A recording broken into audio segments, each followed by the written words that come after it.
Terima kasih Ustadz Hendra. Bismillahirrahmanirrahim. Assalamualaikum warahmatullahi wabarakatuh. Alhamdulillah wassalatu wassalamu ala Rasulillah Sayyidina Muhammadin ibni Abdillah wa ala alihi wa sahbihi wa mawala. La hawla wa la quwwata illa billah ma ba'du. Yang sama-sama kita hormati dan kita banggakan Imam Besar Masjid Istiqlal Al-Mukarram Profesor Dr. Kiai Haji Nasaruddin Umar MA, para pimpinan Badan Pengelola Masjid Istiqlal, para jamaah sholat zuhur, Bapak Ibu, saudara-saudari yang dimuliakan Allah Subhanahu wa taala, dan juga para pemirsa channel YouTube Masjid Istiqlal TV, dan juga untuk sahabat saya di Masjid Istiqlal yang memandu pengajian dialog zuhur ini, Al Ustadz Haji Hendra Sofiansa MIKOM. Baik Bapak dan Ibu sekalian, saya akan membaca kitab adab. Ini dikarang oleh salah satu ulama Jakarta. Apa pentingnya adab bagi kehidupan kita?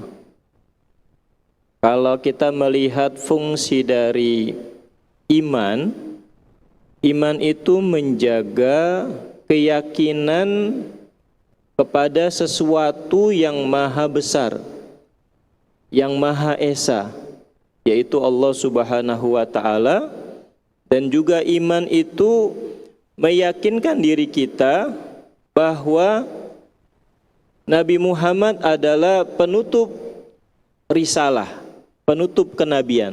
Itu titik di situ, keimanan. Kalau untuk syariat atau muamalah atau fikih, itu menjaga cara beribadah kita sesuai yang diajarkan oleh Rasulullah. Lalu yang ketiga ini adab. Secara luasnya itu adalah tasawuf. Adab ini bagaimana mencirikan kita sebagai manusia. Kita berbeda, Pak. Berbeda dengan makhluk yang lain. Manusia itu sangat berbeda, istimewa. Manusia itu makhluk yang paling istimewa. Makhluk yang bisa bertemu langsung Allah Subhanahu wa taala, yaitu Nabi Muhammad sallallahu alaihi wasallam. Jadi manusia itu adalah makhluk yang berbeda. Maka ketika malaikat bertanya kepada Allah Subhanahu wa taala, ketika ditanya Allah menjawab, saya lebih tahu apa yang saya ciptakan. Jadi kita semua nih Pak, yang hadir di Masjid Istiqlal, yang sedang menyaksikan channel YouTube Masjid Istiqlal TV, ini kita semua istimewa. Dan tidak langsung jadi, berproses. Penciptaan manusia itu berproses. Maka hakikat adanya manusia di bumi, saya tidak katakan di planet lain. Kalau nanti ngomong planet lain namanya aliens. Tetapi kalau di bumi, makhluk yang menjadi khalifah adalah manusia. Dan manusia itu memiliki keistimewaan yang tidak dimiliki oleh makhluk yang lain. Jadi yang pertama kita harus bersyukur kita diciptakan Allah Subhanahu wa taala sebagai manusia, Bu. Coba Ibu jadi tumbuhan, Bu. Nanti Ibu nggak bisa masuk surga. Tumbuhan yang ada di bumi beda dengan tumbuhan yang ada di surga. Tetapi manusia yang ada di bumi pasti sama dengan manusia yang ada di surga, kalau dia masuk surga. Begitu juga dengan hewan. Maka kita bersyukur Allah ciptakan sebagai manusia. Nah, ketika kita diciptakan oleh Allah Subhanahu wa taala sebagai manusia, maka kita harus memiliki perilaku, perbuatan, tata krama yang baik. Nah, temanya ini tentang pendidikan agama bagi pemeluknya. Tadi saya coba men-searching berapa banyak sih kita belajar agama di sekolah pendidikan agama Islam. Ternyata 1 tahun kita belajar pendidikan agama Islam, baik SD, SMP, SMA, itu sebanyak 108 1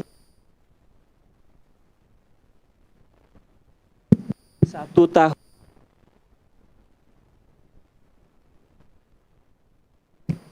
1 tahun 108 jam. 1 pekannya 2 jam. Kita belajar agama Islam hanya 2 jam. Ketika kita belajar agama yang memang kita harus belajar umum, sehingga pelajaran agama tidak menjadi pelajaran utama. Dan itu ketika ujian tidak masuk nilai utama. Ya, waktu saya sekolah nilai utamanya itu IPA, IPS, bahasa Inggris, bahasa Indonesia. Karena agama apa? Karena agama itu adalah selain dia keimanan, selain dia syariat, dia juga budi pekerti. Maka ketika kita mempelajari pendidikan agama Islam, efeknya apa buat kita? Nah, dalam kitab ini disebutkan ketika manusia berpegang teguh dengan agamanya, itu adalah ketika syariat itu sudah kita jalankan, syariat yaitu rukun Islam Bapak dan Ibu sekalian, kita jalankan, tidak pernah kita lepas, kita tidak tinggalkan, terus continue kita kerjakan. Lalu yang kedua, dia berperilaku dengan akhlak yang baik. Maka ia akan mendapatkan yang pertama adalah kehidupan yang baik. Kehidupan yang baik itu kalau mau makan sudah ada makanan. Kalau mau tidur sudah ada tempat tidur. Kalau mau mencari hiburan sudah ada tempat hiburan. Itu artinya hidup kita baik. Ini yang kita cari, Pak. Hidup yang baik. Terus keuntungan yang kedua, selain kehidupan yang baik, hidupnya beruntung. Hidupnya beruntung. Kalau saya lebih memilih menjadi manusia yang beruntung dibandingkan manusia yang cerdas. Cerdas itu biasanya buat diri sendiri. Tapi kalau beruntung, untung Allah masih beri keselamatan buat saya. Nah, keuntungan yang kita miliki kita bagi sama orang. Jadi artinya orang yang beruntung itu dia suka memberikan keuntungannya kepada orang lain. Terus yang ketiga, dia hidup baik, dia hidup beruntung, dan dia berbahagia. Ya, Bapak Ibu sudah bahagia belum? Padahal setiap sholat kita selalu membaca doa bahagia. Rabbana atina fid dunya hasanah wa fil akhirati hasanah wa qina adzabannar. Kalau kita merasakan kehidupan kita ini belum bahagia, berarti ada yang baru. Ketika seseorang mengamalkan ajaran agamanya, dia menjadi orang yang bahagia. Kalau orang bahagia itu contohnya, Bapak Ibu sekalian, ketika kita bertemu dengan orang tersebut, dia memberikan senyum. Ya, kalau kita punya teman, punya tetangga, kita ketemu, dia mukanya mesem, dia nggak mau salaman, berarti dia tidak bahagia. Jadi gampang saja. Jadi setelah kita sholat, maka walaupun tidak dilakukan secara rutin oleh Rasulullah dan para sahabatnya, ketika selesai sholat ada saya tidak katakan syariat, ini kebiasaan yang baik. Selesai sholat kita mencari tangan siapa? Tangan tetangga makmum kita di samping kanan sama di samping kiri. Kita salaman, terus kita lihat mukanya, kita senyum. Berarti kita selesai sholat bahagia, Pak. Tapi silakan mau dikerjakan mau tidak. Yang terpenting ketika selesai melaksanakan ibadah kita harus bahagia.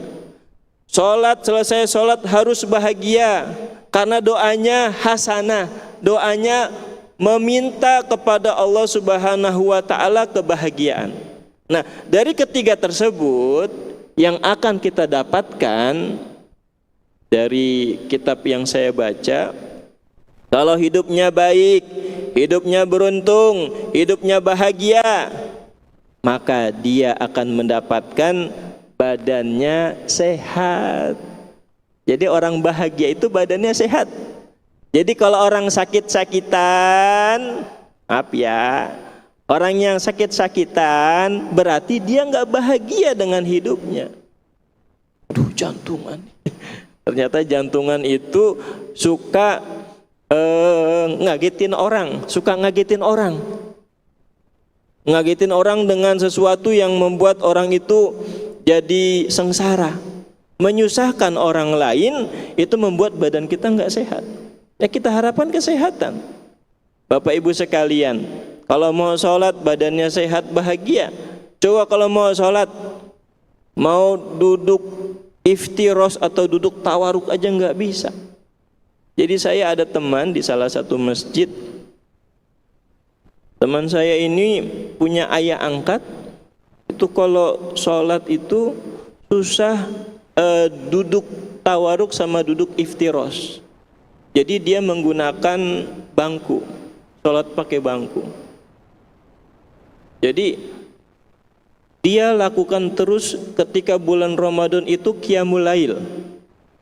Qiyamul lail terus dia lakukan, terus dia terus bermuamalah dengan tetangganya, selalu berbuat baik. Keluar bulan Ramadan, orang tersebut sudah bisa sholat tanpa menggunakan bangku lagi. Karena apa? Karena ibadahnya sudah lazim dia lakukan, yaitu dia berpegang teguh dengan agamanya. Terusnya dia bermuamalah baik kepada orang lain, dia membahagiakan tetangganya, dia suka memberi, berarti dia memiliki akhlak yang mulia, maka dia akan mendapatkan badannya sehat. Badannya sehat, Pak. Kalau mau berobat ke dokter, tapi ada obat yang lain. Obat yang lain. Ini ada salah satu kisah. Ada seseorang yang sakit, tetapi ketika didiagnosis tidak ada penyakit apapun. Ini kisah Ibnu Sina. Ibnu Sina ketika membaca keadaan orang yang sedang sakit, nanti ternyata dia sakit kejiwaan. Ketika orang tersebut ditanyakan, dia diam saja. Ini orang yang sakit ya. Terus katanya Ibnu Sina, coba panggilkan seseorang yang dekat dengan kehidupannya. Nah, ternyata orang yang sakit itu mulai bergerak badannya. Ketika didekati lagi, cari orang yang paling dekat. Ternyata orang dekat itu dekat dengan rumah orang yang disukainya. Didatangi lagi, semakin tambah baik lagi. Ternyata ketika didatangkan orang yang dicintainya, badannya jadi sehat. Ternyata orang tersebut memberi kebahagiaan buat dirinya. Ternyata penyakit itu datangnya bukan karena kita kurang bahagia. Maka ketika kita bahagia, Bapak Ibu sekalian, insya Allah jauh dari segala penyakit. Ya, itu yang pertama yang kita dapatkan ketika kita hidupnya baik, hidup beruntung, hidup bahagia, maka efeknya badan kita sehat. Badan kita sehat, Bapak Ibu sekalian. bisa sampai di Masjid Istiqlal berarti badannya sehat. Itu ada salah satu jamaah kami Bu di Masjid Istiqlal hari Jumat yang 2 minggu lalu ya, meninggalnya di Istiqlal. Iya, ada jamaah kami di Istiqlal rajin ke masjid Bu. Memang sudah sepuh ya, sudah sepuh. Dia tinggal di Matraman. Saya tanya, ini bukan karena sakit, memang usia dan usia sudah lanjut. Bapak nggak ada kegiatan? Enggak, malah saya senang ke Masjid Istiqlal. Setiap waktu saya bisa jamaah, setiap waktu ada kajian, pengajian di Masjid Istiqlal, saya ikuti. Ya baru bulan-bulan ini mungkin awal Januari dan infonya beliau sudah meninggal. Artinya Bapak Ibu sekalian, bahwa yang kita harapkan adalah ketika kita badan sehat, kita rajin-rajin ibadah. Jangan ketika badan sehat ini, nanti sisanya aja lah. Sisa waktu badan kita buat ibadah. Jangan ketika sehat itu perbanyak ibadahnya. Maka Imam Ahmad bin Hambal, ada salah satu amalannya yang tidak pernah dia lepas adalah sholat qiyamul lail sampai ratusan kali. Itu anaknya selalu lihat, ternyata ayahnya ini ahli ibadah. Tapi Imam Ahmad bin Hambal punya guru, namanya Imam Asy-Syafi'i. Nah, Imam Syafi'i ini ketika berkunjung ke rumah muridnya Imam Ahmad bin Hambal, Imam Syafi'i itu sangat senang disediain berbagai banyak makanan. Imam Syafi'i disediakan makan, ternyata makannya lahap Imam Syafi'i. Orang yang sehat itu makannya banyak. Jadi ibu kalau suami makannya banyak, biarin aja, jangan ditahan, berarti badannya sehat. Nah, ternyata Imam Syafi'i makannya banyak. Habis selesai sholat Isya, Imam Syafi'i tidur. Ini kisahnya seperti ini. Terus anaknya lihat, kok guru ayah saya tidur sih? Tapi saya lihat ayah saya malah sholat. Ini terbalik ternyata. Masa gurunya tidur, muridnya sholat? Padahal kata ayah saya, kata Imam Ahmad bin Hambal, gurunya ini Imam Syafi'i adalah orang besar. Tapi kok ketika anaknya lihat kok malah tidur katanya. Sampai waktu subuh masih tidur, ketika azan baru ke masjid bersama muridnya itu Ahmad bin Hambal. Paginya ditanya anaknya, ayah, kok guru ayah kayak gitu sih? Makannya banyak banget kayak orang kelaparan. Yang kedua, dia tidur. Ayah malah sholat ratusan rokaat, sholat sunnah qiyamul lail, tapi guru ayah malah tidur.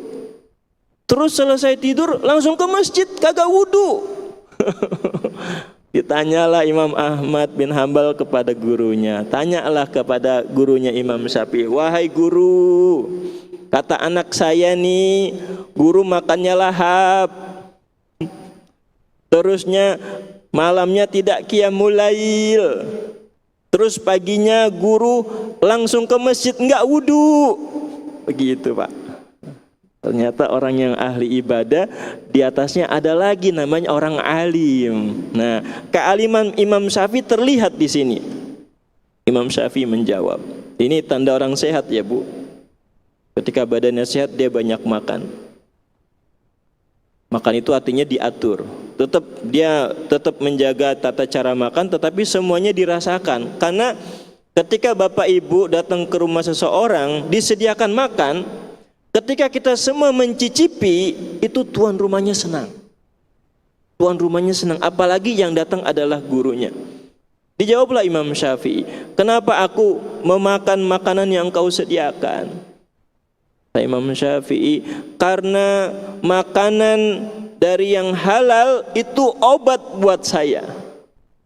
Jadi ketika kita memakan makanan yang halal, itu obat buat kita Pak. Jadi Imam Syafi'i makan makanan yang halal itu obat buat dia. Obat mujarab makanan yang halal itu. Terus yang kedua, ditanya lagi, kenapa wahai imam selesai makan engkau tidur rebah-rebahan? Kata anak saya. Kata Imam Syafi'i, pada malam hari itu saya mencari 40 jawaban tentang persoalan fikih. Masya Allah. Dijelaskan kepada Imam Ahmad dan anak-anaknya apa pembahasan yang dia dapatkan ketika rebahan. Kalau anak sekarang, Bu, rebahannya itu main handphone. Nggak ada solusi. Tetapi Imam Syafi'i rebahannya mencari solusi permasalahan syariat. Kalau yang saya baca itu tentang masalah haid, masalah darah. Itu yang dibahas oleh Imam Syafi'i ketika rebahan yang dia lakukan di rumah Imam Ahmad bin Hambal. Yang ketiga, Imam Syafi'i selesai rebahan mau ke masjid waktu subuh, langsung ke masjid tanpa wudu. Ternyata Imam Syafi'i itu enggak batal wudunya. Bisa juga batal, dia wudu lagi malamnya, wudu terus, tidak pernah membatalkan badannya dari najis. Artinya apa Bapak dan Ibu sekalian? Ketika hidup kita bahagia, ketika hidup kita baik, ketika hidup kita beruntung, maka yang kita peroleh adalah badan yang sehat. Kita semua berharap kita memiliki badan yang sehat. Kalau saya rasakan, Bu, Pak, kalau kita makan malam banyak nih, apalagi kita makan martabak, kita makan bakso, kita makan nasi goreng, kita makan kembuli, Ustadz, semuanya kita makan malam-malam. Nah, pas pagi harinya badan kita itu berat mau bangun. Karena apa? Makanannya berat. Ketika bangun jadi berat. Jadi baiknya kalau makan malam itu disesuaikan. Karena tidak banyak aktivitas yang kita lakukan. Untuk biar tambah aktivitasnya, tambah sholat malam, tambah tadarus Quran, tambah berzikir. Insya Allah dengan amalan-amalan baik, sehingga kita mendapatkan perilaku atau akhlak yang baik. Dan yang pertama, kita mendapatkan badan yang sehat. Jadi rahasia badan yang sehat itu harus bahagia. Tidak boleh memikirkan kekayaan orang lain. Ya, itu tetangga kulkasnya baru, kita kulkasnya udah 5 tahun kagak ganti. Begitu Pak, istri kita bilang begitu. Kalau kita suami jawab, ya selama kulkasnya masih dingin nggak apa-apalah mah gitu. Menguatkan saja. Jangan Bapak dibilang begitu langsung pinjol. Astagfirullahaladzim. Cuman beliin kulkas buat nyenengin istri, langsung pinjol. Ternyata kulkasnya ngutang. Beda sama tetangganya. Kulkasnya enggak ngutang. Jadi ditahan-tahan. Kita punya keinginan, kalau bukan yang primer, bukan yang utama, tahan-tahan saja. Agar apa? Agar tiap bulan kita enggak pusing. Ya, pusing, senang pas buka kulkas baru. Wah, enak ya, masukin semuanya, masukin telur, masukin buah, masukin ikan. Pas awal bulan pusing karena mikirin bayar hutangnya. Jadi yang kita dapatkan ketika hidup kita baik, hidup kita beruntung, hidup kita bahagia adalah kita mendapatkan kesehatan dari Allah Subhanahu wa ta'ala. Kalau saya ngajar di kampus, mahasiswa yang nanya, saya kasih reward. Tapi kalau bapak-bapak sama ibu, saya nggak kasih reward. Jadi dari penyampaian yang tadi saya sampaikan, saya akan menutup dengan membaca satu surah. Surah Al-Muluk ayat 15. Bismillahirrahmanirrahim. Huwallazi ja'ala lakumul arda dalula famshu fi manakibiha wa kulu mir rizqih wa ilaihin nusyur. Dialah Allah yang menjadikan bumi untuk kamu dalam keadaan mudah dimanfaatkan. Maka jelajahilah segala penjurunya dan makanlah sebagian dari rezekinya, hanya kepadanya kamu kembali setelah dibangkitkan. Jadi Bapak dan Ibu sekalian, sebagai penutup, mari kita jadikan landasan agama yang kita miliki dan juga akhlak yang kita lakukan membuat hidup kita menjadi bahagia. Prinsip kita hidup di dunia harus bahagia. Selesai sholat bahagia, selesai kerja bahagia, selesai hiburan bahagia. Hindarkan la tagdob, jangan marah, walakal jannah.